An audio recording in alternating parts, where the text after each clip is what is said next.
ലോകത്ത് മുൻനിര രാജ്യങ്ങളിൽ ഒന്നാകാൻ സൗദിയെ മാറ്റാൻ ശ്രമിക്കുന്ന ഭരണകർത്താവാണ് മുഹമ്മദ് ബിൻ സൽമാൻ രാജകുമാരൻ. അദ്ദേഹത്തിന്റെ ട്രേഡിങ്ങിനോടും ടെക്നോളജിയോടുമുള്ള താല്പര്യത്തെ ലോക നേതാക്കൾ പോലും ശ്രദ്ധിക്കുന്നതാണ്. എന്നാൽ ഇപ്പോൾ മുഹമ്മദ് ബിൻ സൽമാൻ ട്രംപിനെ വിലക്കെടുത്ത അവസ്ഥയാണ് നമുക്ക് കാണാൻ കഴിയുന്നത്. അധികാരമേറ്റതിനു ശേഷം ട്രംപ് കൂടുതൽ കേൾക്കുന്നത് ബിൻ സൽമാന്റെ ശബ്ദമാണ്. അതായത് ഇലക്ഷൻ കഴിഞ്ഞിട്ട് ആദ്യമായിട്ട് ട്രംപ് ഫോൺ കോൾ നടത്തിയത് മുഹമ്മദ് ബിൻ സൽമാനെയാണ്. അതുപോലെ ട്രംപ് മുൻപ് പ്രസിഡന്റായ സമയത്ത് അദ്ദേഹം ആദ്യം സന്ദർശിച്ചതും സൗദി അറേബ്യ ആയിരുന്നു. സാധാരണ അമേരിക്കൻ പ്രസിഡന്റ് ചെയ്യുന്നത് ഇത്തരത്തിലല്ലായിരുന്നു. ബിൽ ക്ലിന്റൺ പ്രസിഡന്റ് ആയപ്പോൾ ആദ്യം പോയത് കാനഡയിലാണ്. ജോർജ് ബുഷ് മെക്സിക്കോയിലും ബരാക് ഒബാമ കാനഡയിലുമാണ് പോയത്. ട്രംപ് മാത്രമാണ് ഇത്തരത്തിൽ ആദ്യം സൗദി അറേബ്യ തിരഞ്ഞെടുത്തത്.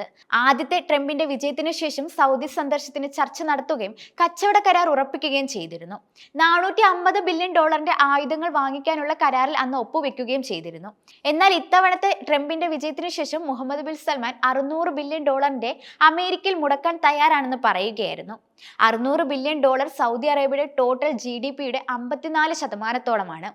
മുഹമ്മദ് ബിൻ സൽമാന് അമേരിക്ക അത്രത്തോളം വിശ്വാസമാണ് എന്നും ഇതുവഴി തെളിയിക്കുന്നുണ്ട്. മറ്റൊരു കാര്യം, ട്രംപിന്റെയും സൗദി കുടുംബം തമ്മിലുള്ള ബന്ധം ഔദ്യോഗികം മാത്രമല്ല എന്നതാണ്.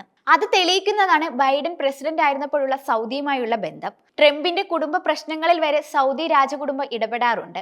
ട്രംപിന്റെ കുടുംബത്തിന് അത്യാവശ്യ സമയത്ത് $2 ബില്യൺ സൗദി അറേബ്യ നൽകിയിരുന്നു. ഇവയെല്ലാം അവരുടെ ബന്ധത്തിന്റെ ദൃഢത കാണിക്കുന്നതാണ്. മറ്റൊരു കാര്യം, ജമാൽ ഖഷോഗി എന്ന സൗദി ജേർണലിസ്റ്റ് ഇപ്പോഴും സൗദി ഭരണത്തെ കുറ്റപ്പെടുത്തുന്ന ആളായിരുന്നു. അയാളെ സൗദി ഭരണാധികാരികൾ കൊലപ്പെടുത്തുകയും വെസ്റ്റേൺ രാജ്യങ്ങൾ മുഴുവൻ മുഹമ്മദ് ബിൻ സൽമാനെതിരെ തിരിയുകയും ചെയ്തിരുന്നു. എന്നാൽ ട്രംപ് അവരെ പിന്തുണയ്ക്കുകയും ചെയ്തു. അതിന്റെ നന്ദി കൂടെയാണ് മുഹമ്മദ് ബിൻ സൽമാൻ ട്രംപിനോടുള്ളത്. ഇപ്പോൾ ട്രംപിന്റെ ലക്ഷ്യം ഇസ്രയേലും സൗദിയുമുള്ള ഒരു കരാർ ഒപ്പുവെക്കണം, അതുകൂടാതെ ഇസ്രയേലിനെ ഒരു രാജ്യമായി സൗദി അംഗീകരിക്കണമെന്നുമാണ്. എന്നാൽ ബിൻ സൽമാൻ മുന്നോട്ട് വെച്ചിരിക്കുന്ന ആവശ്യങ്ങളിൽ ഒന്ന് ഗാസ യുദ്ധം അവസാനിപ്പിക്കണമെന്നാണ്. മറ്റൊരെണ്ണം സെക്യൂരിറ്റി അമേരിക്ക നൽകണമെന്നാണ്.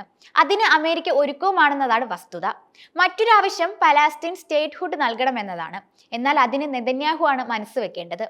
ഇസ്രയേൽ ഇതിനും എത്രമാത്രം പിന്തുണ നൽകുമെന്ന് കണ്ടറിയേണ്ടതാണ്. മുഹമ്മദ് ബിൻ സൽമാൻ ഇപ്പോഴും ദീർഘവീക്ഷണമുള്ള രാജകുമാരനാണ്. അതിന് കാരണം ഇസ്രയേൽ ടെക്നോളജിയുടെ കാര്യത്തിൽ ഏറ്റവും മുന്നിൽ നിൽക്കുന്ന രാജ്യമാണ്. സൗദിയുടെ വളർച്ചയ്ക്ക് അത് സഹായമാകുമെന്നതുകൊണ്ടാണത്. അതുകൊണ്ട് തന്നെ അമേരിക്ക, ഇസ്രയേൽ, സൗദി അറേബ്യ ഇവരെല്ലാം കൂടി ചേർന്നാൽ പുതിയൊരു ക്രമം തന്നെ ഉണ്ടാകുമെന്ന് പ്രതീക്ഷിക്കാം.